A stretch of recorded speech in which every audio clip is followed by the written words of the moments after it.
Yeah. So my personality is somebody that tinkers. Yeah. Me too. I like to experiment. Yeah. It's actually how I built our consulting practice for our clients is challenging the standards, challenging the norms, experimenting, measuring, seeing what works, and build on the things that work.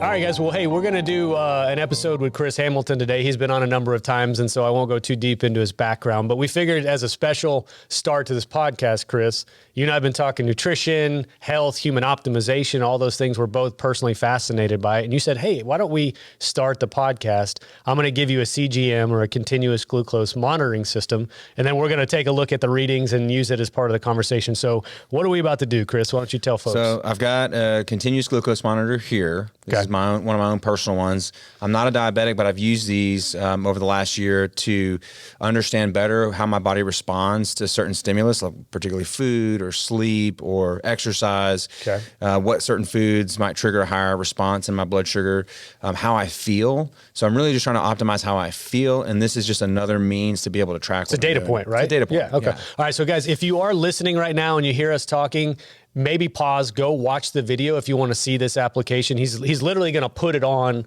my tricep right now, show me how it works. And that way, if you guys want to see the process, definitely go watch the video as well. But we'll talk about it throughout too. All right. You want to start? So, yeah, I've got this. So you got the app downloaded. I downloaded the app. Yeah. It's called Dexcom, right? Yep, is what we're using.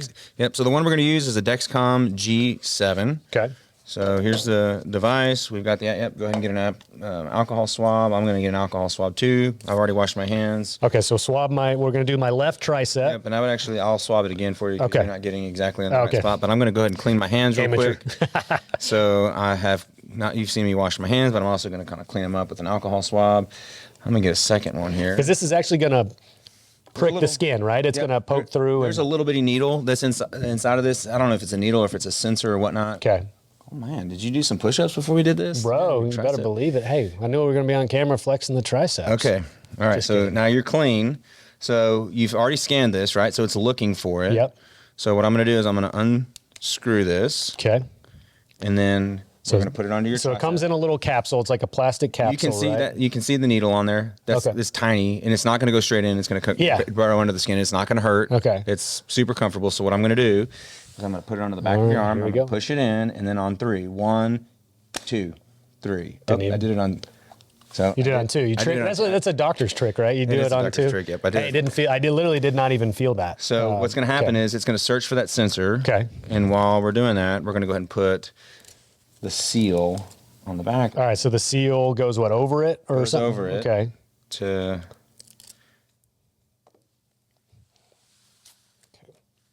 Trying to awkwardly stick out my arm so you can reach it without getting out of frame here. Okay. Okay, cool. And then I'm going to peel that off. All right. You're good to go. That thing's waterproof now. You're done. So how long am I going to probably be wearing this, Chris? So this will last 10 days. Okay, so it'll last 10 days. 10 days. So you got 10 days to do all the experimentation that you want. Okay, so I'm trying to pair right now. I would like to pair with your phone. Yep. So it's going to probably take about 10 to 15 minutes to warm up. Okay. Actually, it says 26 minutes. So what we'll do is... It won't take 26 minutes. Okay, but we'll come back to this. So, guys, we just wanted to start the podcast off this way. We thought it'd be kind of a unique way to shape the conversation. Again, we're talking kind of self-hacking, right? Neither one of us are doctors. Chris and I were going to be very clear. We're not doctors. I do have an exercise science degree, but I don't use that in my daily life other than just for personal use. And so we're really just two middle-aged men, dads that care about our health and study this on our own and want to just have a conversation. And then we'll bring it into the world of benefits that we operate in as well. And I think there's an application for this stuff for employer sponsored plans that we'll hopefully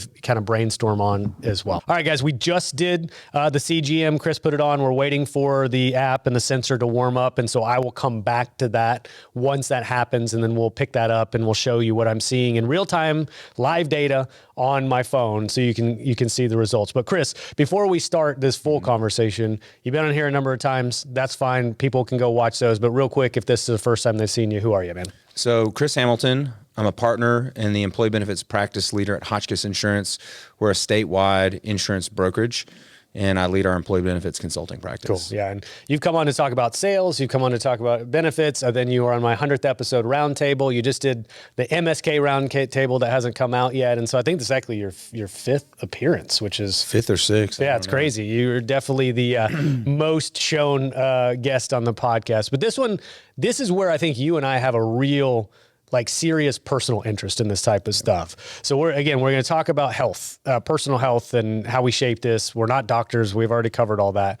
But when did you get into really looking into this stuff, and why did that happen for you? I've always been interested in fitness and performance because I played football from Pee Wee through college. And so it's morphed over the years. Before it was how strong, how fast, how big can I get to play my sport? And then when I finished playing football, it was how can I lose this weight and just become a better version of myself? But personally, I became very interested in health, not aesthetics. It's health because of my family history. Both my father and my mom have had to have bypass surgery. My mom's had to have multiple bypass surgeries for different parts of her body, but her heart and her aortic and she had a kidney that didn't survive because it got clogged up. And heart disease runs very deep in my family. In fact, my brother at the age of 43 had to have a bypass surgery. Okay. And he's 4 years older bypass, than me. would they open your sternum? They open. It's open heart surgery to bypass clogged arteries. Jeez. And so I've seen two people, personally seen two people, my mother and my brother, go through this, and watching them wake up from the surgery is a traumatic event. Yeah. I mean, you're cut open. Well, the interesting thing, and I don't want to stop you in your story, but my interest in health and nutrition came as a result of my father having an event at 37. He had 4 stents put in. Was it angioplasty? I think is what it's called. I forgot the term, but I was like 12 or 13 at the time. Prevented him from going overseas. There was a soccer tournament we were going to in the summer, so he couldn't go. And so he had that surgery. Came out fine. He's still with us this day. He's 66 now. But that was a pivotal moment, when a very impressionable time in my life, where I started going, oh, well, maybe I should look into this, because if this happened to my dad, and 37 seems young, maybe I should start now exploring how to prevent that from happening in the future. Yeah, absolutely. And so we learned early on. I learned early on. I was in middle school when I learned that I had really high cholesterol. And I started on a statin when I was probably in 6th or 7th grade. I mean, that seems young, man. You tell me that over coffee. Is that that's pretty atypical, right? To start that young? I don't know. Okay. I don't know. I would imagine so. Yeah. But my cholesterol was high enough at that time, and we knew we had a familial history of issues. And so I was put on a statin. I had lots of issues with them over the years. And eventually, as I became an adult, I just decided I'm not going to take these anymore, because I have these, my liver enzymes would get high. I'd get muscle pain, like all these adverse reactions to it. And I was like, you know what? These aren't for me. I'm not doing it. And I tried to diet and exercise, and we can talk about that too, what the medical community, the general medical community, thinks is good nutritional advice. It turns out it was horrible. It was actually contributing to my increasing triglycerides and cholesterol. And I just decided, I'm not going to take these medicines. And it wasn't until about 6 years ago that I got linked up with my doctor now, a concierge doctor. She doesn't take insurance. I pay her a subscription fee, and she's available to me year round. I mean, I could probably call her now and get her on the phone. Yeah. And we'll have her fact checked at the things we say here. Yeah, she can check. Kathy, you can check on this for us. But she, really not only took the time, it was hours I spent with her on intake, getting my family history, running extensive tests that traditional doctors do not order and insurance does not pay for. So I had to pay for these. But we learned very quickly I was extremely high risk for some issues. And she set me on this path to get me healthy and help me feel better. Because I didn't realize how horrible I felt. Until you started to feel better. Yeah, isn't that crazy, right? I think there's a lot of people walking around today that have chronic inflammation, chronic conditions that they've sort of just learned to live with because it feels normal. And until there's a massive improvement like you experience, they don't realize, geez, I felt awful all the time, because it was just considered normal at that point. It was accepted, right? I think that happens to a lot of people if they make those massive changes. I want to ask you though, Chris, because we kind of glossed over, but you were telling me you got up to like 270 so you're playing college football. Part of it was you had to force yourself to eat, right? Which is a kind of a weird psychological thing to do, to like try to gain a massive amount of weight for a sport. But once you were done, you realize probably that was unhealthy, especially based on your family history. And so you tried to lose a lot of weight. Yeah. So what was the experience like? And like, how has your maybe your routine, your diet, et cetera, changed from those years to what you do today? Yeah. So when I was in college, I'll just give you a typical day of eating for me. I would wake up in the morning, and the first thing I would do is I would drink a shake, and it would be a weight gain shake with a protein shake on top of it. Okay. So it'd probably be about 500 to 700 calories upon waking. Yeah. And then while I'm drinking that, I'm making breakfast, which is usually 10 to 12 eggs, a bowl of oatmeal, fruit, toast. Holy cow. And then I would have a mid-morning snack. So between my classes, I would probably have a shake or a sandwich, eat a massive lunch. And then before practice, I'd have another snack or a shake. And then after practice, I'd have a huge meal. And before I went to bed, I would drink another one of those weight gainer shakes. I was probably taking in 6,000 to 8,000 calories a day. It was a lot. It was a lot. Yeah. And I would wake up in the middle of the night. I would set an alarm. I had a shake next to my bed. So I'd wake up around 1 a.m., drink Chug a shake, Oh my a God. protein shake, and go to sleep. And so losing the weight after football was actually really easy because I just quit eating all that How did you food. feel? I mean, obviously you were doing a specific thing to perform a specific way, but how did you feel physically the rest of the day when you were carrying that weight? I had a lot of ups and downs as far as energy would go. I felt like I had to eat all the time. Yeah. And if I didn't eat, if I skipped a meal, I just felt like I would crash. And I would imagine that's probably just the fuel sources.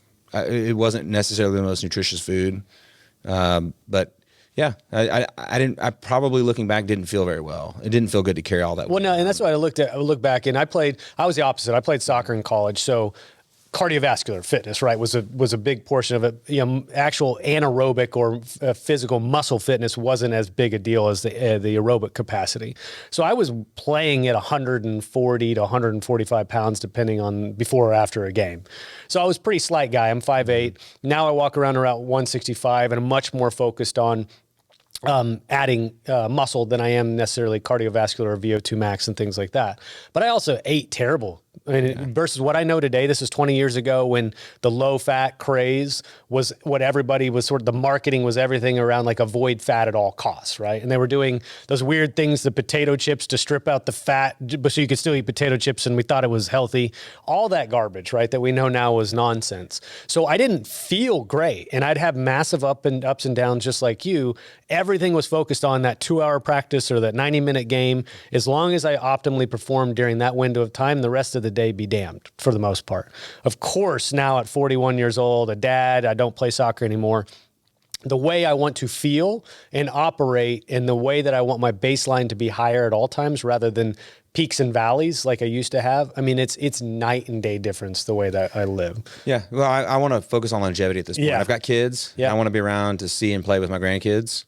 And, you know, I mentioned this probably in a different episode. I tell my team this all the time.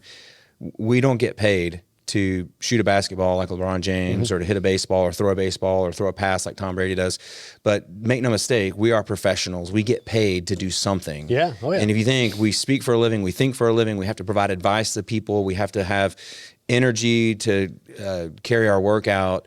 And the way we feel, the energy that we have, the shape that we're in affects all of that. And so not only should we be thinking about practicing our craft, which is, in my mind, when I drive, I think about conceptually, what is it that I'm trying to explain to an employer because it's complex? How do I break it down and make it simpler? Do you talk out loud to yourself? I do talk out loud to myself. And I think to myself, what's an easy way to break this really complex topic down into something simple that somebody will understand? And once they understand the basic... I thought I was the only one that did this, man. Okay. Once somebody, when you break it down to the... Think about... I'm trying to think of who it was. Is it Picasso that would do these really simple drawings? Or I'm going to butcher this, but somebody would take a really like a horse drawing. It's blanking me, but very simple picture. He would strip it down to this most elemental form. Once you can get somebody to understand what it is that you're drawing, they understand the concept of it, then you can build on the complex. And I see too many times people, I'm getting off topic here, but they'll start with something that's really exactly complex. What you're talking about, yeah. And then you lose the people that don't want to, they can't follow it. And then you can't build from there. So well, a true master of communication is the one that can communicate most effectively in the fewest words to the most people, right? It's not, you're not impressing somebody that you know something that nobody else knows, right? Because nobody else comes along for the ride. If you're a master communicator, you bring as many people into the conversation as possible because you keep it simple and you do distill it down to the most basic form. Yeah. I don't know who the artist is that you're referring to, but I know what you're talking about. And I thought I was the only one that would drive around in a car and go, hey, if I pick this subject of a captive, not to get off topic, how do I explain that so stinking simply that everybody would understand it. And it's an obsessive thing that you go through, right? The best thing I found to explain complex things to people is analogies, because things in life, in our world around us, rhyme. There's this synchronous nature of our world where things are very similar. Give an example to somebody that they'll already understand, and then they'll be able to apply it. And so I think about our professional lives. I'll go to a conference, and I used to be this guy. You go out, stay out really late at night, you drink too much, you get short slept, and then you go into the learning sessions the next day and you feel like crap, and you can't think very clearly, and you're just not very productive. And I see people that do that on a daily basis and think they're going to walk into a client's office the next day and have the energy, have the mental clarity and acuity to be able to help somebody. And so my thought is, the better we feel, the more energy we have, the better we're going to perform, and it's going to be, it's going to when you practice how you play. I mean, they used to hammer that home, right? And so, like you're saying, maybe that's not a game, but if your game is going to that prospect's office and ultimately try to compel them to work with you, right? Yeah. If you're practicing terribly the night before, sleeping terribly the night before, not feeding your body and fueling yourself, you will perform worse in that setting if that's your game. And so I treat, like we were at Healthcare in Harmony a couple weeks ago in Austin with Scott Smith and the True folks. I had to give 2 hours of self-funded training. Granted, it was broken up with 15 minutes in between, so it was almost like I had a halftime. I woke up that morning. I didn't drink more than like the one drink the night before. I tried to get as much sleep as I could. I woke up, I had coffee. I don't like to eat before speaking because I don't like to be weighed down if it's in the morning, of course. And so everything I was doing was trying to perform. I had a job to do. I had a lot of eyes on me because I was on stage. So I wanted to make sure I delivered in that time frame. And so I liken that to being an athlete just like you. And so I want to control as many variables as possible to ensure the highest likelihood of an optimal outcome. Yeah. When you think about not only in that one event, you want to be at the top of your game, but think about the lives that we live today and the economy that we work in today. It's highly paced, high stress. There's a lot going on. Many of us are traveling again. When you layer on all of those variables and you take two people, somebody who really focuses on their health, wellness, their energy levels, their fitness, and then you take somebody who's sedentary, that drinks a lot, that doesn't sleep very well, put those two people through the same gauntlet. Who do you think is going to come out on the opposite end of that 30 days, 90 days, a year from now? Yeah. Better. It's the consistency of the high performance. It's not you do it one time, it's you do it 100 times in a row. Make no mistake, your fitness affects, even if you have a desk job, your fitness is going to affect your performance over the long run. 100%. Because it's your energy level. Well, so what are you doing today though? So we talked about you being, hey, I want to gain as much weight, I want to perform on the football field, to Chris today, dad of 4, right? Yeah, 4. Yes. 4. So what are you doing? Like, what's your routine? Kind of walk me through. So I've got a lot of things that I do, and a lot of these I've formulated with my doctor. So one of the very first things my doctor had me do was fasting. Okay. And I actually started fasting almost 10 years ago, and I was doing the intermittent fasting. Okay. And so I'd been doing that 16-8 type deal. Yeah. You know, so 16 hours of fasting, 8-hour feeding window. I did that for about a decade. Yeah. She got me into more extended fasting, and I thought to myself, you got to be crazy. I'm not doing that. And so she said, how frequent would you do it extended? So I would do it at least quarterly. Okay. And she knew I was a data guy. And so we can talk about all the different devices and the way I capture data and how I think that's applicable to employers. But took my blood before I did the fast. And she said, just do a 3-day fast, and let's take your blood at the end of the fast, and let's see the difference in certain markers like inflammation and cholesterol and these other things, hormone levels and those sorts of things. And it was a pretty big difference. So I thought, okay, you got me. Well, how hard was the first 3-day fast? Because it's a long fast for most people, myself included. I've never done a 3-day. It was hard. Okay. Yeah, I'm not gonna lie, it was hard. But I think the shorter fasting that I've been doing for many years prior helped give me a leg up to somebody who's just starting. And you've done all the way up to a 7, right? I did a 7-day water only fast. Wow. And I worked out every single day during that fast. Wow. I lost a bunch of weight. I wouldn't do it that way again, but people think you got to have food to have energy and those sorts of things. Some of the best workouts I had, like I was lifting weights and doing cardio in day 5. Yeah. And I felt indestructible. Well, there's somebody I was reading about this morning, ran 5 days, 5 marathons, fasted all 5 of them just to see what happens, right? To prove that fat adaptation in these stores that we have could power, I think it was a female, power her through the 5 days. Now, granted, she wasn't running, world record pace. She just wanted to prove I could do this 5 days in a row completely fasted. I'm sure she was doing water and electrolytes and things like that. But the point is the capacity is there. It's just the mental struggle we have to assume that we can do these type of things. Yeah, and for me, I knew that it was going to have some sort of benefit. I trusted my doctor. And once I started working with her, she helped me understand all the things that the medical community had been trying to do for me in the years prior, including my former primary care doctor, which I think he's a great guy, but he's not able to practice the same type of medicine. He's in the fee-for-service model, not concierge medicine, so he doesn't have the time. He has a high patient load. But she has the time to do the research. She had the background. She was willing to not only tell me what, but why, and teach me. And when you get that buy-in and understanding, it allowed me to let her do the experimentation on me that she wanted. So the medicine that they provide is very precision based on the one individual person, because what is going to work for you may not work for me, and vice versa. So, well, that's what I like about you, man. And one of the things that inspired, I think, why we're having this conversation today is we practice a lot of the same things and we think very similar around these subjects. However, you're much more meticulous about document tracking and pivoting once you find out new information. And so one of the things that you told me, and I think you did this on a previous episode, you did, was it a pharmacogenetic study to determine you were a slow metabolizer? Yeah, so I've done a number of different tests, but one of them was a genetic test to determine how I metabolize certain medications. And my doctor knew immediately, you're having an issue with statins. Let's figure out if you have this one particular gene that makes you a slow metabolizer. And I have that gene. Okay. I also have a copy of an ApoE4, which is what they believe to be the dementia gene or the Alzheimer's gene. So you learn all these neat things. Some of it's scary, some of it's informative, but it really, once you know those things, you can start adapting a lifestyle that helps support what your goals are to try to circumvent or minimize. Well, see, that level, the reason I brought that up is a level of specificity around the individualization of that drug, right? So you were taking a statin, didn't quite have the knowledge base that you had after you got that genetic test. Then it altered the frequency and the dosage. And so you were able to, in doing so, keep the benefits from the statin, at least perceived to be, and then negate or completely get rid of the side effects, right? Yeah, no side effects. Yeah, so that level, it's not even necessarily maybe the drug is bad per se, it's the frequency or the dosage that you have to be more precise about. I think the thing you got to do is you have to have information. Yeah. And you can actually, we talk about how things rhyme, like there's this similarity. This is the same thing for employer health plans. I'm not going to talk about employer health plans, let's talk about the health piece though, but you can't manage what you can't measure. And you can't manage variables if you don't have the right environment to test them. So I tinker a lot with my doctor, and I've hired lots of other specialists and trainers and other things to help me figure these things out. So again, I'm not a doctor. I only know what's worked for me, and I'm a data-driven guy. I keep a lot of information.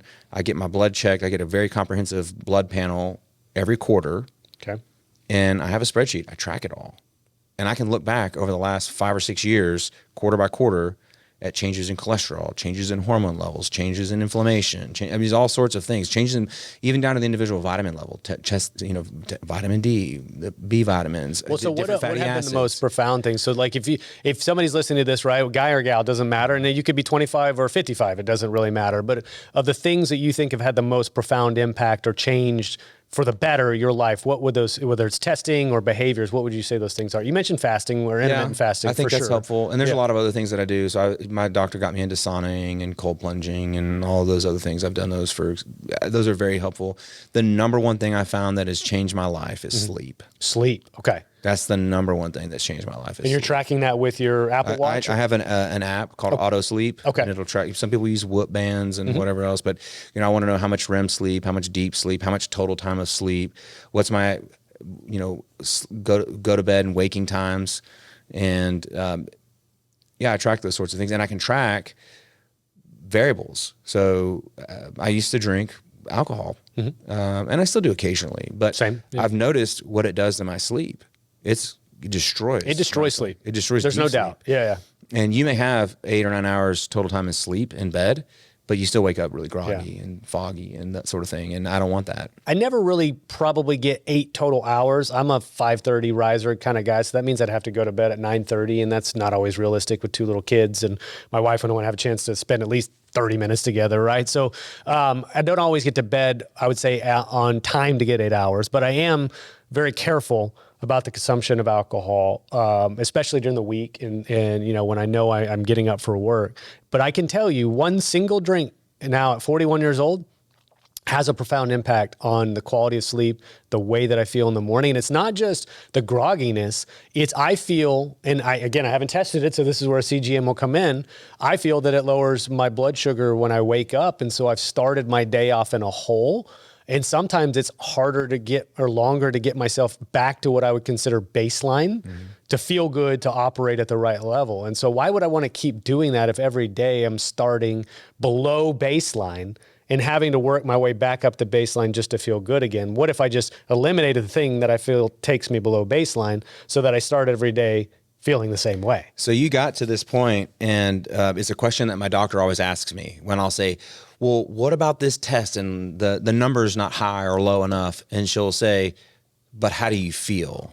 How do you feel is a very big, it's an important factor to take into consideration. So there's a lot of things that I track, whether it be sleep, whether it's the number of calories I burn with a fitness app, or whether it's my blood glucose using a monitor, VO2 max. I've had that tested because I wanted to know a baseline. I perform physical fitness tests on myself at regular intervals. I have a certain testing standard that I go through. I just want to know, how am I doing? Am I keeping up with myself? I'm not competing against anybody but myself.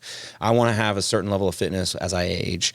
And so I keep all of these things in a spreadsheet. I track every one of my workouts. It's because I want to know what is working, but I don't let the numbers on the page dictate how I feel. When I look at these, I say, how do I feel? Is this helpful to me? And it's really forced me to change. It's changed a lot of my thoughts about what is helpful to me and helps me perform. How do I feel is a decent barometer, but I was actually talking to a doctor here recently, and she was like, we have an epidemic of the I feel fine syndrome, because we were just talking about earlier.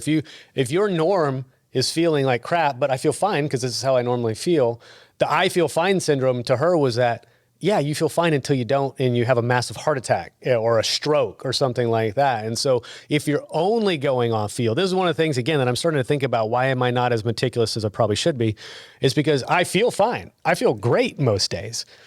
Could be something going on underneath that is a potentially catastrophic event if I'm not staying on top of those things. And so I think that's where, okay, so my blood sugar is actually a little, okay, so we've got... That's not too high. Not too high, right? It's not what I would have expected based on what you just ate. Yeah. So what did I eat? So my blood sugar, just so you guys know, the immediate reading is 123, which is a little bit elevated, right? It's got the arrow kind of pointing up. So it's going up as well. Okay. So what I've had for breakfast, I've had 2 cups of coffee and an espresso over the course of from 5:30 to now it's 11 o'clock. Then I had about a 6-ounce skirt steak, so they call it arrachera, 2 eggs, and a little bit of berries. So that's what I've consumed this morning. You think it's the berries? Yeah, because there's no sugar in anything that you've... But the berries themselves, right, are pretty nominal sugar. But there were some bananas in there, though. I took out the bananas. I don't eat the bananas. Okay. So I had strawberries and blueberries. So I've tinkered with all those different variables, and so the fruit is one that will... Have you worked out this morning? I have not. I work out in the evening. Okay. So when I first started using it, and I wore one of these for about 6 months, I tested I made a running list before I started because I don't want to wear one of these in perpetuity. I want to wear it just to run these experiments to understand how my body is impacted by certain variables. Okay. Sleep, exercise, fasted. There's certain foods like berries or cheesecake or steak, or how does my body respond to these certain things? One of my favorite foods is Chipotle. And I learned... Are you a burrito guy or a bowl guy? I do the bowl. Okay. I like the bowl. With rice or no rice? Sometimes 2 bowls. Okay. So preferably I would use rice, but I don't just because of what I've learned. In the reading. Now, if I work out, here's the thing I have learned about using CGM.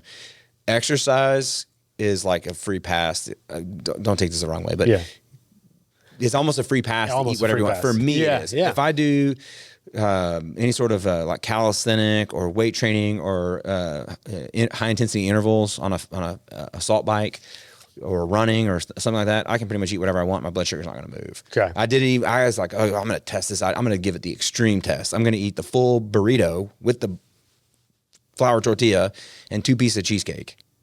And it still didn't raise your blood sugar. It got up to probably about 130, 140, which is not a high spike an hour after you eat. So you're going to want to look at this about 1 to 2 hours. Yeah, we probably should say, because we ate what, roughly 90 minutes ago, maybe somewhere around there. Yeah. So now I'm going to be obsessive about this and monitor it over the day. But yeah, so maybe tomorrow have the same breakfast sans fruit. So just go the two eggs and the steak, or maybe bacon or something like that, and I'll see, do I have a similar spike? But the other confounding factor is now I need to think back, what did I have last night? I don't think that's going to have much of an impact. You don't think so? Okay. I don't notice that. Because you'll wake up fasted, and as long as I've tracked my blood sugar using one of these, it's a pretty tight range when I wake up. Yeah, and granted, I mean, I think I had it dinner probably around 7:30 to 8. But anyway, so this is just the initial data point, right? So not a freakishly high data point, but because it's not a fasted glucose level, then I need to kind of look at it throughout the day. I'll look at it at night. I'll look at it when I wake up.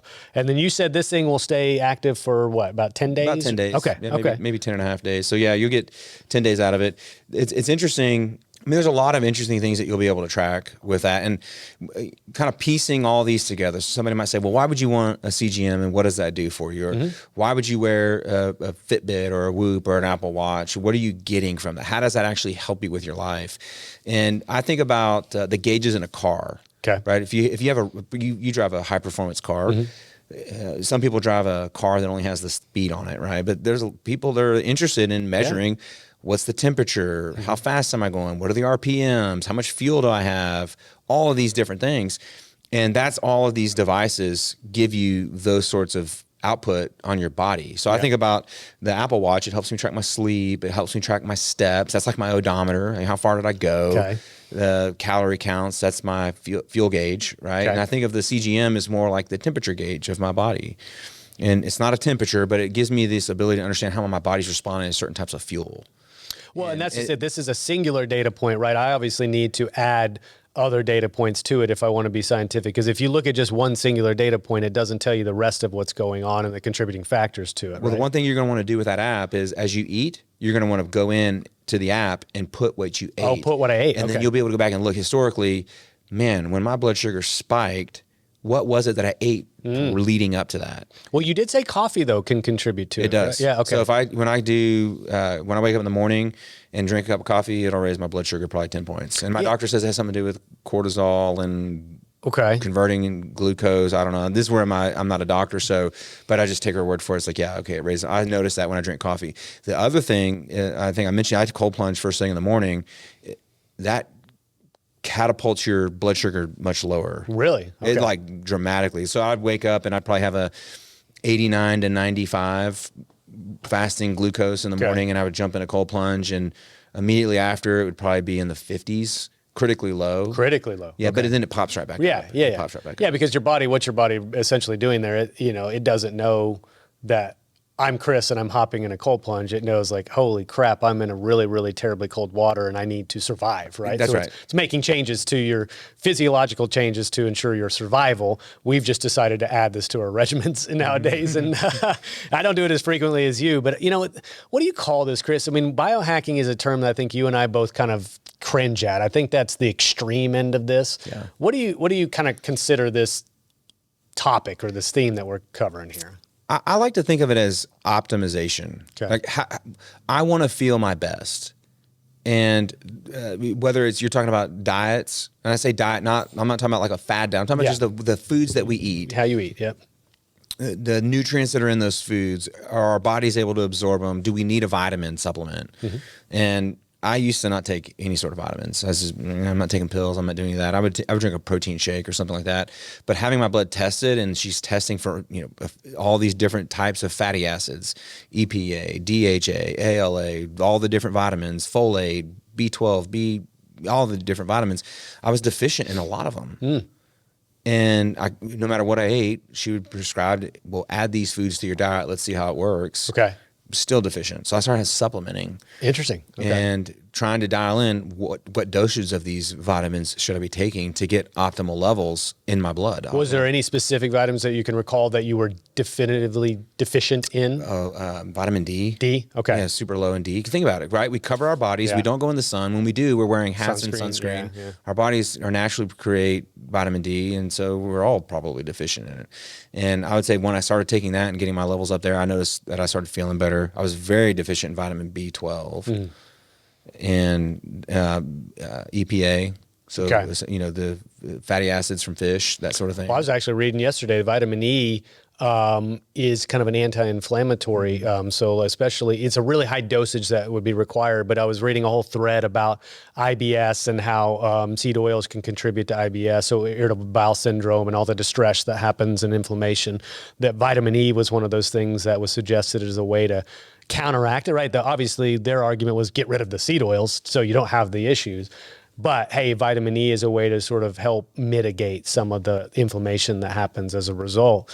And so you can go down this rabbit hole and you can take it way too far. I was mentioning that guy, Brian Johnson. Are you familiar with him? He's like in his mid 40s. He's that guy that wants to try to live forever, and he takes like 120 pills a day. And I mean, he's a zealot. He's extreme. He's almost this odd duck. So you can take it too far. But there is somewhere on that continuum, kind of the sweet spot, right? Where you're optimizing health, you're optimizing quality of life, you're looking at longevity, you're not becoming so obsessive that it becomes ruinous to every other aspect of your life. But you find whatever that groove is and you can follow, right? Because adherence is a big part of this as well, right? Consistency and adherence. Yeah, so if you're going to simplify it down, if somebody said to me, you can't do all the things that you're doing anymore, you have to pick a handful of things. How do you make it really simple? What are the things that the Pareto principle, right? The 80-20. What is the 20% that I do that gives me 80% of my result? I would guess it is sleep is number one. Okay. It's removing overly processed foods from my diet. I try to eat things that have one ingredient, beef, chicken, apple, whole foods. I'm trying not to eat processed things. So try to eat food that looks like it came from nature. And I would say exercise is a big one. Yeah. Moving your body. I feel better. I'm ADHD.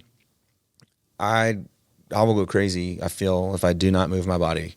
My wife knows that. She supports it, but I have to get out and move I have my to body. as well. I mean, it's almost like get almost mad some days that I like when I know I want to work. And some days I decide not to work out, right? It's like a little Smashing Pumpkins rat in a cage. Oh, I do. Yeah, I need screaming in my ears too. It's a weird dynamic I operate with. But the only disagreement I have you there, and maybe I should put sleep as a top priority, but I think exercise to me is the highest priority, because I think you can negate some of the negatives that come from poor sleep by exercise. I've heard this discussed recently as well. Again, right, these things are continually evolving, the understanding of it, but I think exercise is the great equalizer. I will challenge you on that. Okay, and you can do this experiment on yourself, because I have done it. Okay, all right. Just sleep 5 hours a night, 4 hours a night, and get up and exercise, and do that for a week and see how you feel. Okay.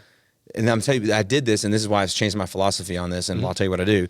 But then also sleep for 8 hours and work out just a couple of times and tell me which one you feel better. Yeah. And so because of that, and I didn't do that by choice, it was just a life that I was living at the time, and I didn't get enough sleep. I was like, well, I'm going to work out.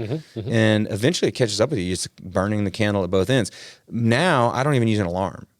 Okay. So you can get up at 5 or 5:30 without an alarm, or part of it's my golden doodle, part of it's my wife. But the other thing is, I go to bed early enough now that if I need to get up early, I'm going to go to bed earlier. Okay. And I do now naturally. I'm trying to go to bed earlier. I used to go to bed really late, and I would wake up to an alarm, and I would be tired, and I would go work out and do that, just rinse and repeat, rinse and repeat. And then my doctor's telling me, you really need to get more sleep. It's going to make you feel better. And so I realized the priority now for me is sleep, and I will go to bed and no alarm and when I wake up. Well, and I don't even think we disagreed, because I'm not saying it's an either or situation. But on balance, the thing that I would put as the number one priority is exercise. Maybe I'm wrong, and maybe I need to, improve and increase the length of my sleep as well. I don't think I'm chronically underslept, but I am not your sleep hacker like you are, where you're very, very methodical about when you go to bed and tracking the quality and the depth of sleep. So that's maybe one of those things I just need to add to the regimen of things that I track now. Yeah, and you don't want to become overly obsessive with it. There can be a detriment to it. I've had issues with sleep and I have sleep apnea. And Okay. I was diagnosed years ago with that, over a decade ago. And I thought, how could I have sleep apnea? I'm in shape, I'm young. And, but yeah, turns out I had it. And I was always tired. I was drinking coffee until 6 p.m. at night. Yep. From the moment I woke up until almost to bed.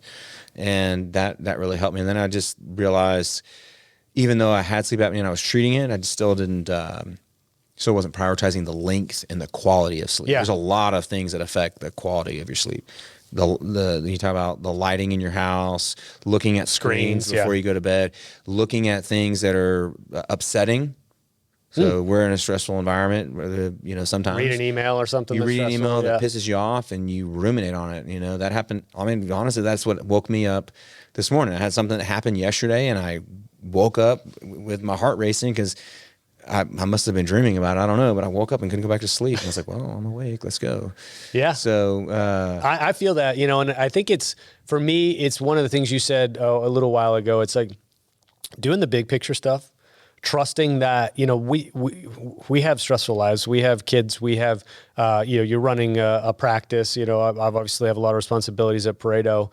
Like our lives are really hard charging, right? So for me, can I do the things that are the biggest picture things consistently that I can adhere to over the long haul? I don't like fad diets. I don't obsess over like adding red light therapy or adding a cold plunge every day. Like some of those things are probably incremental improvements in things. And if you have the ability to do so, go for it. But I'm doing the big picture stuff every single day, so that the framework is built, and you don't have to put a lot of thought into those things. Once those become part of it's not even just habitual, it's part of your lifestyle, then you're not thinking about those things, and those things are giving you the highest likelihood of success, even though I could be a little bit more precise about a lot of them. Start small. Yeah. The advice I would give is start small, sleep, move your body. I don't care if it's walking or push-ups, pull-ups, or doing weightlifting, doing a fitness class. Move your body, and try to eat whole foods. If you do that, that's 80% of the solution right there. If you do those three things, because the food thing is a big issue. It's how we fuel our body. There's a lot of crap that's put into our processed food. We talked about yogurt. You eat yogurt. If you eat one of the commercial brands, it's filled with gums and fillers, and they add sugar, cane sugar. There's all sorts of things that are added to it, right? So that's not not yogurt food anymore. No, it's something else, right? Yeah. So it's trying to eat whole foods, fuel your body right. But then from there, once you get that down, you can add other things in incrementally without adding a lot of work. So I'll give you an example. I haven't been sauning a lot recently, but I did last night. My wife and I did that, something we do that is kind of a bonding time. We'll sit in there together. We've got one in our garage. I love to cold plunge first thing in the morning. After I get out of that, I'm going to brush my teeth, but I stand in front of a red light. Okay. Yeah. And I've done that for years. Yeah. Mark Tess is big on red lights as well. I think it helps with inflammation. It helps with scars. I've had several orthopedic surgeries, and it'll make your scars disappear. I had a hip replacement. I have a huge scar down my glute. It's about a 12-inch scar, and I'll stand in front of that thing, and you can't even see the scar anymore. What? Hardly. Really? It's crazy. Okay. Yeah. It's crazy what it does. But the other thing that's crazy, it has improved my eyesight. I've heard this. It's improved my eyesight. And is it not similar to like this idea that when we wear sunglasses, it actually turns off our body's signals to something, right? I've heard that you should actually expose your eyes to morning sun and not cover them with sunglasses. Those are the rays that are coming through in the morning sun. Afternoon, like midday sun, you probably don't want to look at that. I don't know about that. I wear sunglasses. But I'm wondering if it's a similar methodology. And I didn't even think I was doing it to improve my eyesight, but I went to the ophthalmologist and they look into your eye and the blood vessels, and he's like, wow, the vasculature of your eyes is really grown. And he like looks back over what it was several years ago, and he's like, yeah, man, it seems like your eyesight's improved. How is that possible? 2025 and now it's 2020. It's like, no kidding. Yeah, as I've aged, it's gotten better. So what kind of red light is this sitting on? It's like a panel. I just bought one of the big panels. I hung it up in my closet. Okay.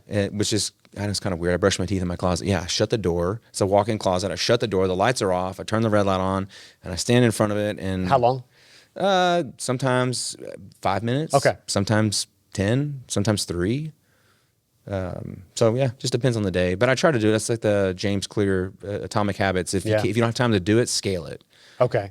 So I make it. If I am home, I'm going to stand in front of that red light first thing in the morning after I get out of a cold plunge. And you're I'm cold plunging in. Do you have an outdoor cold plunge, like a tub? Okay, all right. So that's actually one of the next things I'm going to try to invest in is I'm going to put one. So I've built a gym inside of the garage. And so if that's where the sauna is, that's where all my workout equipment is. I've got it rubber floored.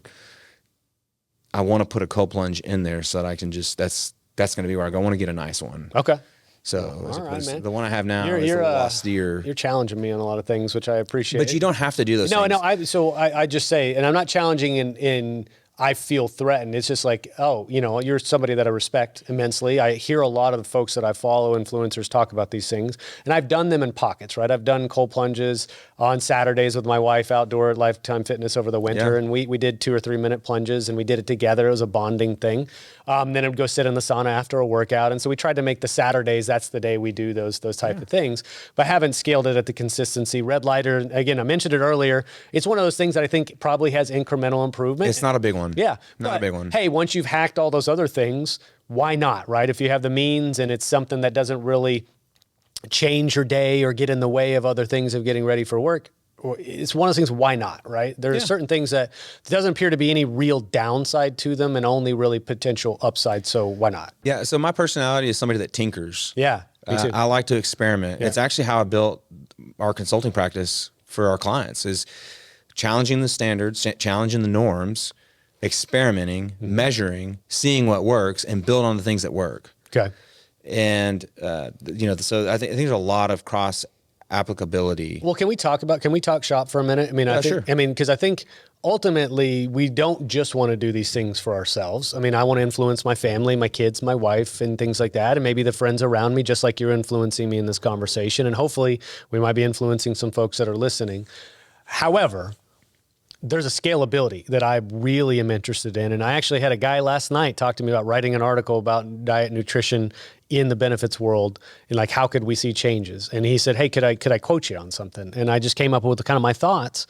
My thoughts are, nothing we do from an insurance side is really going to solve the problem of health or a lack thereof in the US. And so therefore, we need to look at the way that we eat, the way that we move, the behaviors of the average American. If you truly want to see changes at an aggregate level, it's going to go all the way down to the root, right, of how we operate on a daily basis. So how do we take these things that we're talking about and put them in the group benefits world, right? Like, what are your thoughts around there? How do we get to where the average American is healthier and maybe we actually lower the cost of healthcare long-term because that's the case, right? Because the people are just generally healthier instead. So I'm pretty cynical. Okay. So That's okay. I listened to the episode with Durrell. Yeah. I like what he's doing. A bio coach, yeah. Bio coach. It's very intriguing to me. I think the model, the way he described it, that's probably the best way I've heard somebody to be able to put something like this into a group health plan. But I'm skeptical because we've done different variations of wellness. Oh, yeah. And what you find in wellness, this is why I'm not a huge wellness proponent. It's counterintuitive of a health insurance guy. I'm a unit cost guy. Like, hey, let's get you your medicine. Instead of paying $50,000 for the medicine, let's pay $15,000. Right. And I'm going to cut your health insurance cost by giving the same exact thing. We're just paying less for the unit. Yeah. Yeah. And there's that much fat to be trimmed off and so much inside of our benefit plans. But that next iteration would be, how do we get people healthy so they're just using less units or not using the units at all? Yeah. That would be ideal. Yeah. But what I found in my experience doing different levels of wellness, all the way from having wellness coaches that would work with the employees inside of our clients, is the people that are already doing wellness, the Spencer Smiths of the world, they're going to leap on this bandwagon immediately and they're going to love it. They're going to do it. Yep. Because that's their personality. They're already doing it. But it's the guy that is smoking 2 packs a day, eating a chicken fried steak and driving a truck.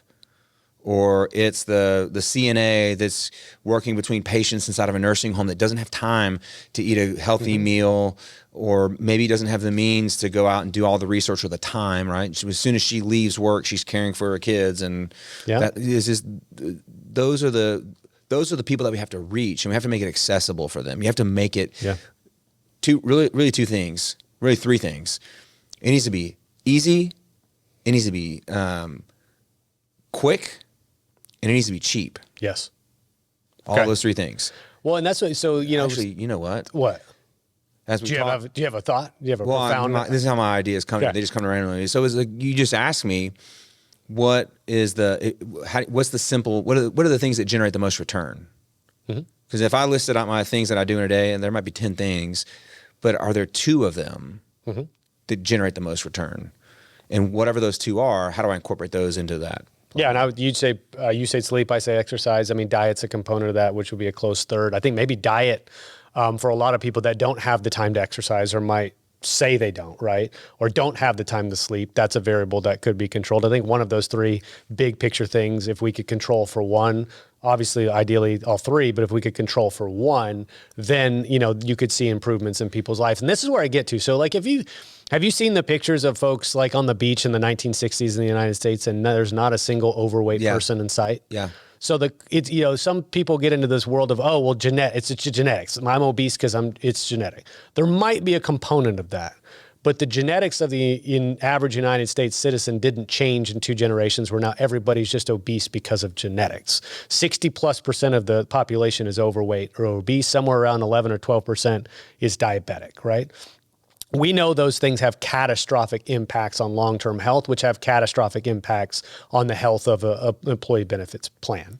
So what changed? And you probably, there are rabbit holes we could go down. There's conspiracies we can go down. But what has changed in the last couple generations, the U.S., where the average person was thin, now the average person is overweight. So this is the compounding effect. It's the effect that little changes over time can have. Think about what's different today than it was 50, 60 years ago. The emphasis on physical fitness as a child in school, recess, PE. I look at what my kids do in PE today. It's a joke. Is it? Okay. It's a straight up joke. And then now my son, as the next grade that he moves into in middle school, they're doing away with PE. Just gone. Gone. They're cutting it. It's like, what? So that's happened. Yeah. You look at where people are getting their nutrition, but not only where are they getting it, what's the sourcing of that nutrition? So back 50, 60 years ago, there wasn't this easy access to junk calories the way that we have today. On every corner, there's a Jack in the Box and Taco Bell and McDonald's, and it's cheap and it's fast. And people are busy lives. That's where they're getting a lot of their food. And not only, let's exclude fast food, but let's just look at what's in the supermarkets. And it's filled with high fructose corn syrup, sodium, a lot of artificial ingredients, dyes, those sorts of things that may say it's not toxic per se, but it certainly has an effect on your body, especially consumed over a lifetime. Yeah. Because those are the things, that's why we're seeing a lot of these autoimmune conditions that we didn't see before. I think a lot of it has to do with the way we take certain medications like antibiotics, the foods that we consume, the pesticides that are on those foods, just all these things. And there's not one that you can point as the smoking gun, but I think it's the compounding effect of like all of these things happening at once. Yeah. And you're now seeing it. You look at the military, for example, 60 to 75% of military age Americans are not able to pass the basic test. Yeah. The test, the height and weight, or the physical fitness to get in. Yeah. And that's a problem. And those are the people that... It's a problem in so many different capacities, right? That's a problem in the military from a readiness perspective. Right? It is, but when I look at... So I want to make sure as I make that point that I'm not casting a stone or pointing a finger at individuals, because we're all a product of the environment that we're in. So one of the first things that we have to have is access to the knowledge. Yes. Right? You got to have access to knowledge. Because there are a lot of people that want to be healthy, that want to be better. And I've gone through it. I mean, I was 270, 275 pounds. I was able to lose a big chunk of it pretty easily just by the way I changed my diet. But subsequent to that, I gained a lot of that back. And I've gone kind of like the yo-yo effect, if you will, just playing with different things. But I know weight is a real thing that people struggle with. And you got to have... I saw my mom struggle with it her whole life. And I mean, she had bad lifestyle habits as well. Smoking was one of those things. And, I saw the chronic conditions that developed over time from her being sedentary and gaining weight. So I feel it because I saw it happen, and it ultimately led to her demise. So I look at those things and go, like, at least right now, there's a breakthrough of awareness, like the knowledge piece, right? So you can access the knowledge that we're discussing. We've all been influenced by the access to knowledge that we have, and that's one of those good things I actually think about social media. There's a lot of negative things, but the democratization of access to information that maybe used to be reserved for some sort of educational periodical or some academic journal or whatever. Now it's out there because people have a platform to speak. And so I think you're seeing a breakthrough of knowledge, of awareness of these things that you and I are talking about, so that it might start to influence masses of people, and we could see a generational shift for the good. There is also money and policy and a lot of other things that are still influencing the current status quo trajectory we're on. And so I think you have, a little bit of tension that's happening right now in our economy and our population, but I'm hoping the yo-yo effect is now going to happen the other direction. Yeah, I'd hope so. A couple of thoughts that I have on that is, we talk about access to information. That information is readily available. You can go to YouTube, Google, TikTok, and if you want to find out about fitness, if you want to talk about nutrition, there are some of the world's most foremost experts that are out there that will just give you the information and you can use it. I think that's awesome. This is the democratization of information, right? But on top of that, there's a want to. And think about how many people want to lose weight. How many people want to be healthy? New Year's resolutions are a good example of that. But how many people follow through with them? So I don't think it's just a matter of access to information and want to. And this is really why I talk about how people make money in health insurance. I'm going to tie all this together because this is how you implement it into a plan. Yeah. There's a reason why we pay salespeople commission. If you own a company, you're paying people's commission. It's because you want to incentivize the behavior that you want them to have, which is to go out and sell more, generate revenue and value for your company. Well, in health insurance, if you just look at the way the carriers make money, the brokers make money, the doctors and hospitals make money, how the PBMs make money, how everybody's making money is really counter to the interests that companies have, which is providing the same or better benefits, but keeping the costs in check, right? So once you align the way people make money, you're incentivizing the behavior that you want. You have to turn the incentive model on its head and get these people to act in your best interest, not against your best interest. And when they do act in your best interest, they profit. So how does this, going in a step further, and I'm having this idea as we're having the conversation, is how do you take that a step further and get employees to be part of that? Well, we're already doing it in our model where if employees make good decisions, they get their healthcare for free. You get your surgery for free. You get your baby birth for free. You get your cancer infusion for free, your medicine for free if you're going through. But if you don't, you're going to go through the normal channel of your benefits and you're going to use your co-insurance deductible. Deductible, out of pockets, all those other things. Yeah. But I think based on the conversation I heard you have with Darrell, because I've never heard that model before, it's new to me, but this thought that we could take it even a step further, and people that are engaging in the health insurance system, if they're willing to go through certain steps, getting education, monitoring certain things, if they're willing to go through that process, we can further incentivize them in a way. So it's not only do I want to be healthy, do I have the knowledge to be healthy, but is there an incentive and a reward? Usually a financial incentive, right? I mean, would you say that whether that's you're removing the cost or maybe you're lowering the premium, or maybe there could be a reward as well? 100%. Yeah. I use this phrase all the time. I learned this in economics in grad school. We're all garbage men. Okay. And economics professor came into the class and he said, y'all are all garbage men. And it's like, I'm not a garbage man. What are you talking about? And he said, if I was to pay you $75,000, would you hop on the back of a garbage truck to pick up the trash? And I said, no. Okay, what if I paid you $100,000? No. $500,000. I was like, well, I'm kind of getting interested now. Yeah. If I give you $1 million, I was like, I'll do whatever you want for $1 million. Yeah, I'll go pick up the trash for $1 million. So he said, exactly. You're a garbage man. The price just hasn't gotten high enough to turn you into one, to get you to act like one. And so when I think about that, economics is a study of human behavior to incentives or disincentives. Carrots and sticks is how I describe it. If there's a way to design a carrot that's attractive enough for somebody to do what they need to do to get it, or unfortunately, sometimes we have to create a stick. And I think of this as the boundaries. And I think that's one of the things that causes companies to pay more for healthcare and health insurance than they should, which is this idea that we're going to create this all-you-can-eat buffet, pay a cover charge, and it's unlimited. It's like going to an all-inclusive resort. Yeah. And we're just going to open every bar and every restaurant. And what do you find at those typically, right? Usually the quality is not as good because we're getting ready to open the cupboards here. We've got to make money. Yeah. So I think about it from that perspective is, okay, well, let's do this now, but let's put some boundaries in place. Yeah.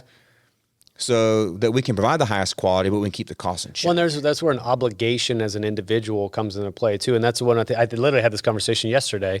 I'll mention it again. Just the idea that if you do self-fund a plan, you maybe let your employees know. Let your employees, obviously you design plans that incentivize them. Then if clearly they have a direct connection to the outcome, and they'll modify their behavior. But if a self-funded plan allows you to expose your members, your employees, to the notion that they participate in the outcome. If you're mad about premiums going up, you're involved in that. You contribute that to a degree, and some people are higher or lower, and some people have no control over how much they contribute to a plan, and I get that.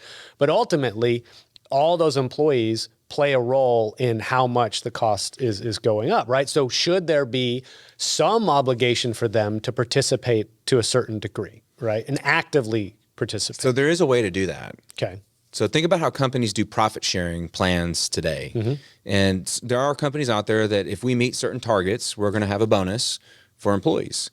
And you really could do the same thing for health plans. And I have a couple clients that are looking at doing this now, where we explain to them.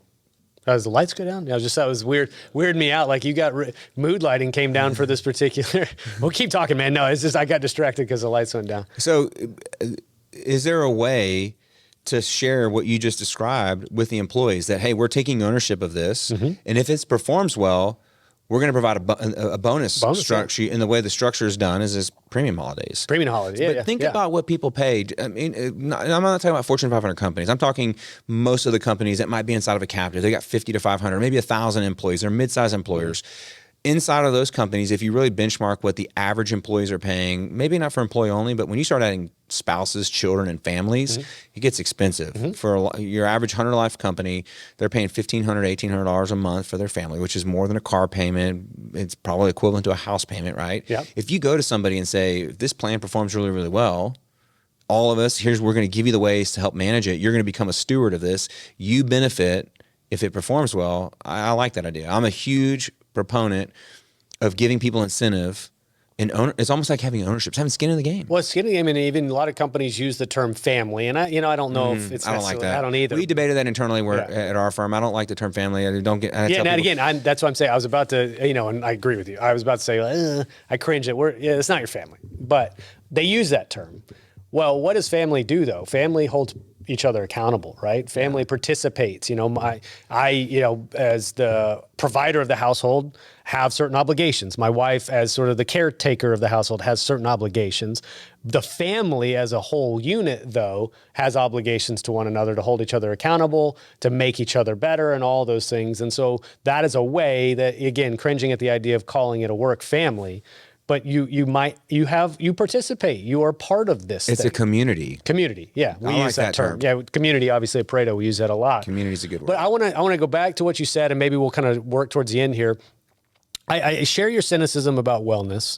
And as we're talking and I was thinking, I do think this is going to be a generational, if not multi-generational shift, 100%. right? So it's easy for me to say, as a guy that never got overweight, it's easy for me to talk about these things.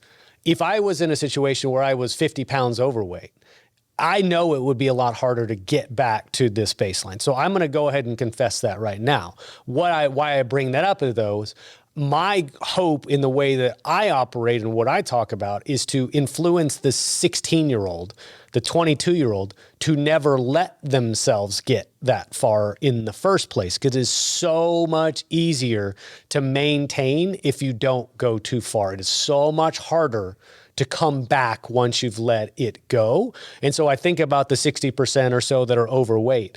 That's a lot harder to alter the behavior of them to get them back to a more healthier baseline. The teenagers and the 20-year-olds and the 30-year-olds that are not overweight yet, if you can convince them to do the things that when they're 50 or 60 keep them from being overweight, I think that's an easier task to scale, in my opinion. Yeah. What do you think about that? Yeah, I think you're absolutely right. But the big $1 million question is, how do you convince them and incentivize them to do it? And I think, honestly, the education starts much earlier than 16 or 17. Oh, of course. Because habits are formed by then, and habits are hard to break. So I always think about the difference between perception and perspective. You know the difference between the two? Not offhand, so I'd love to hear you. So, I mean, I know the definitions, but well, think about this, right? So we're talking about employers. How do they adopt this? And you and I have this perception that everybody should understand this, and we should be willing to put this into place because it's going to help everybody. That's our perception. But the perspective is what is that other person that we're thinking about? The business owner, the CFO, the VP of HR. What do they truly believe? That's their perspective. We think we know what they know or what they're thinking, but we don't really know. And so I have this perception that this owner knows why this is important, but he thinks about it and it's like, I'm not interested in health. Why would my employees be interested in this, right? And I don't want to invest the money in it because I don't see the value. But if every owner, I think decision makers, owners, CFO, and HR professionals, if they viewed their employees like an athletic team, think about the Dallas Cowboys or the Mavs or the Rangers, those owners and those executives that run those teams, they're viewing those athletes as athletes. They think about performance, the nutrition, the training, all of those things so those guys can go out and perform. But if we looked at our employee base the exact same way, these are people that come in and if they feel better about themselves, they've got energy, they're going to do more. They're going to be more productive. And we should view our employees as a team that we should be supporting. And so and I know a couple of my partners, we talk to our teammates, we talk to our teams about the importance of sleep, taking care of yourself, moving your body, eating a nutritious diet, because I know that if people are adopting these sorts of things, we're all performing something. Yeah. And I want, if you feel better, if you look better, if you have more energy, you're going to perform better. I don't care what the task is. Yep. When it's not just the performance, right? As we start about unit cost of healthcare, not even just lowering the unit cost, but lowering the units. The obvious advantage to that coaching that you're providing is that hopefully it's causing them to do things that 15 years from now prevent them from being diabetic or prevent hopefully that maybe a heart attack that wasn't foreseen. And so that's why when I talk about generations or multi-generations, right? If we're speaking to that generation now and the frustration I think that you and I share is, wellness as a traditional, solution hasn't really worked. How do we get people to actually apply this in a group chassis and do it in an employer-sponsored plan? Well, maybe it's talking to the young folks now that eventually are running these businesses 20 to 25 years from now, that they're instilling those practices inside of their business, and they're making benefits decisions that infuse that worldview into what they choose. I think that's how you maybe get generational massive shifts in population health. It's going to take a lot of time to do that, right? And we're barely inching our way, I think, hopefully back towards the right direction at this very moment in 2024. There are interesting models. Darrell at BioCoach is talking about one that I find interesting. Yeah. I think that there's a tipping point that happens. There's an investment that's involved. There's a change in mindset and thinking about the problem. You got to shift the prism a little bit to find a different solution. And there's going to be a point where people see the investment and they see the return. And it's just like the things that we're doing today. It started with one employer, and that employer became the case study for employer 2. And then employer 1 and 2 became the case study for employer 3. And then once you have 3, 4, 5, it's easy to get to 10. It's easy to get to 50. It's easy to get to 100 at that point because the proof is already there. And I think we're going to get to a point where somebody is going to figure this out in the right way, in the right model. Because what I hear others talking about is different than the wellness models that we've seen in the past. Somebody's going to understand, an owner, a CFO, an HR professional has to understand, I'm putting this money in, how do I get return? Yeah. And all of the calculations, because people, somebody in a wellness profession is going to see this and they're going to be like, oh, we got a way to get a 10x return. Yeah, the math you're going to use, I'm a finance guy, show me the math and don't include the funny math. Don't include the funny math of like, we're going to get a 50% productivity increase in your employees. Like, no, don't give me that. Yeah. Show me how you reduced unit, not only utilization, show me how you've reduced utilization of insulin or GLP-1s or other chronic use medications, or you've reduced the incidences of my surgeries for orthopedics, or you show me how you've reduced it using the data. Yeah. And then and what we work in is show me how you've reduced the unit cost. That's super easy for me to show an employer. hey, right now you're paying $42,000 for this cancer infusion. I give you the exact same thing at a fraction of the cost. Same drug, same label, same everything. Yeah. Which one do you want to pay? Do you want to pay $8 for a gallon of gas, or you want to pay $2 for a gallon of gas? People look at that and say, that's a pretty easy switch. Yeah, no problem. Yep. That's why what I do is pretty easy now. But these other models where you're talking about how do we incorporate fitness and wellness and access to medications by doing the right things and teaching people how to eat. And well, I look at, and I think we'll wrap this up. And I was looking at my blood sugar. It dropped a few points, but now I'm going to be looking at this stupid thing every 15 minutes. For the next 10 days, you're going to be glued to your screen. So my screen time's gone up. What the hell happened? But I look at like the Lifetime Fitness model. I'm a Lifetime guy. You mentioned Darrell a couple of times. He was a trainer there. They've got this really interesting model where they've got a daycare component where you can get to up to 2 hours of kid care a day, and they're teaching kids everything from creative to karate to gymnastics. It's all play-based, but they actually keep the kids occupied. So there's a family component to that. Then they've got a cafe where the cafe is delivering healthy food. They've got a sauna. They've got a pool. They've got a steam room. They've got classes. Obviously, you exercise there. I work there sometimes. I'll set up shop in the cafe because the Wi-Fi is good. They've got good coffee. I'll work there and do Zooms there. Eventually, I'm wondering if you could almost build a business around a Lifetime Fitness where you could live there. You could literally work there like it was a co-working space. You hop up and do 20 minutes on the treadmill after you eat and come back down and finish your Zooms, then go work out afterwards. Could you almost convince people to spend their entire day at something like an expanded Lifetime Fitness so that the core of their day is revolving around health? Is that a crazy idea? No, I know companies that have done that. Okay. We actually did that at a firm I worked at, and they built a gym, and they had a trainer, and I would just leave at different parts of the day to go work out. It was really nice.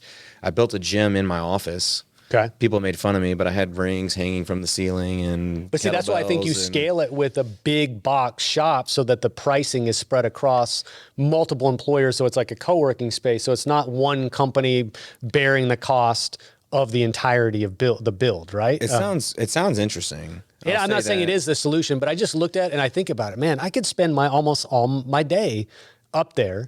And it's so much easier if I'm like, yeah, hey, I got a 30-minute window. Why don't I just do a 20-minute walk on the treadmill and come back down and keep my day going? I think you're hitting on a bigger issue, which is culture. Okay. And what you're describing to me, it almost reminds me of Field of Dreams. If you build it, they will come. Yeah. And companies I talk to, they talk about their culture. Culture is a really important thing inside of Hotchkiss. And when I look at two resumes, think of an account manager and account executive, same exact skills. One of them may be a really good fit for our culture and one may not. How do you create a differentiator and make your culture known so that you're attracting people that want to work with you? Right. And so I think about, there's things like what you just described. If you built a gym, this is probably a hack for employers.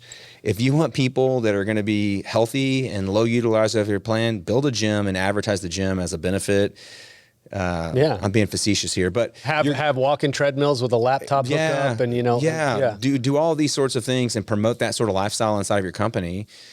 The people that are not on board with that, they're not going to want to work there. Exactly. The people that are on board with it are going to be attracted and come and be there, and they're probably going to be higher performance. They're going to be more type A, probably. They're going to. You're right, because you're building a culture around, like, we believe this is of such a high level of importance that we sort of built our space around your ability to access these tools whenever you want them. It's push versus pull.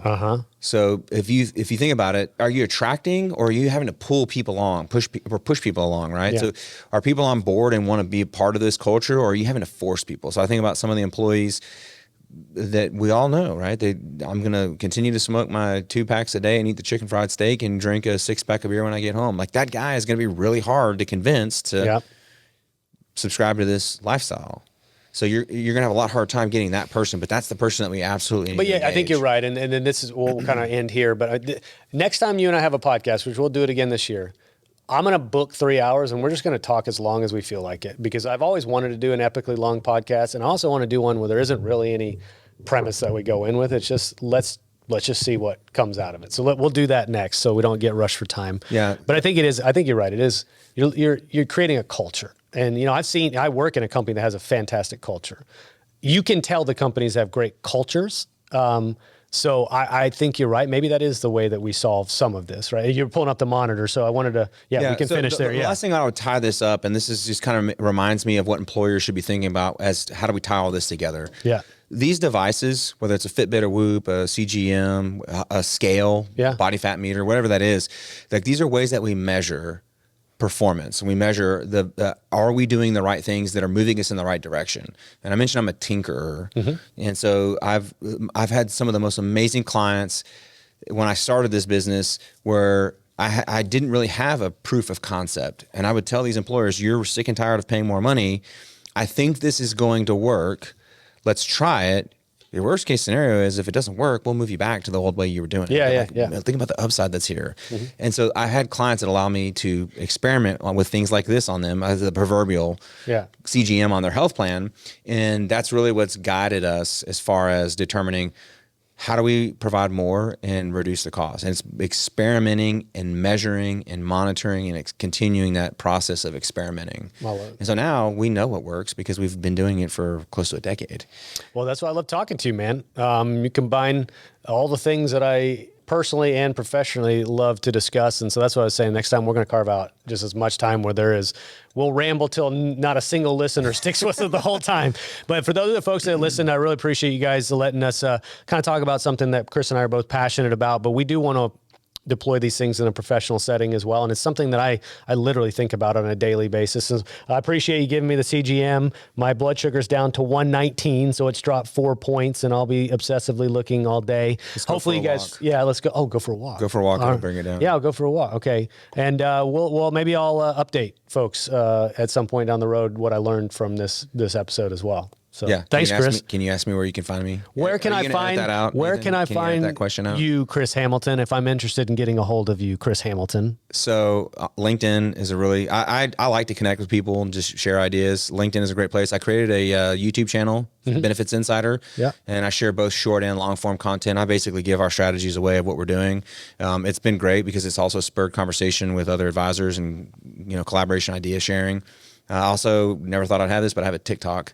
Where I also share quite a bit of short form content. So. Yeah, Chris, you are absolutely one of the best examples of leveraging content in the employee benefit space. I bring you up all the time. I'm like, if you want to know what to do, just go follow Chris Hamilton. Yeah, literally, that's all you got to do. But hey, man, I appreciate you. We got to wrap it up so we can get out for the next people.